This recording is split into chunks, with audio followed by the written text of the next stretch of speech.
Praise the lord. Hallelujah. Good morning. ఈరోజు దేవుని వాగ్దానము యెర్మీయా గ్రంథము 31వ అధ్యాయము 3వ వచనము.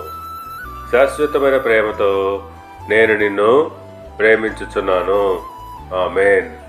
క్రీస్తునందు ప్రియులారా, శాశ్వతమైన ప్రేమతో నేను నిన్ను ప్రేమించుచున్నాను గనుక విడువక నీ ఎడల కృప చూపుచున్నాను అని దేవుడు వాగ్దానము చేయుచున్నాడు.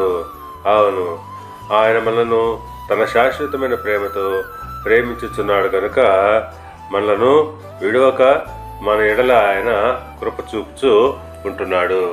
కనుక ప్రియులరా, మనము ఎటువంటి పరిస్థితుల్లో ఉన్నప్పటికీ దేవుడు మనలను విడిచిపెట్టేవాడు కాడు. ఆయన ప్రేమ శాశ్వతమైనది. ఆయన నిన్ను విడువడు, ఎడబాయడు. ఎఫెసీలకు రాసిన పత్రిక 2వ అధ్యాయము 4వ వచనం ప్రకారంగా మనము మన అపరాధముల చేత చచ్చిన వారమై ఉండినప్పుడు సైతము మనల ఎడల చూపిన తన మహా ప్రేమ చేత మనలను క్రీస్తుతో కూడా బ్రతికించెను. అవును, మనము మన అపరాధముల చేతను పాపముల చేతను మనము చచ్చిన స్థితిలో ఉన్నప్పటికీ ఆయన తన మహాప్రేమ చేత మనలను క్రీస్తుతో పాటు బ్రతికించెను.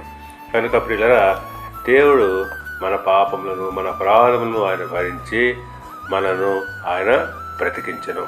కనుక మనము ఎడల ఆయన తన శాశ్వతమైన ప్రేమను చూపించుచున్నాడు. కనుక భయపడాల్సిన అవసరం లేదు. దేవుడు మిమ్మల్ని దీవించి ఆశీర్వదించి వర్ధిల్ల చేయనుగాక. ఆమెన్.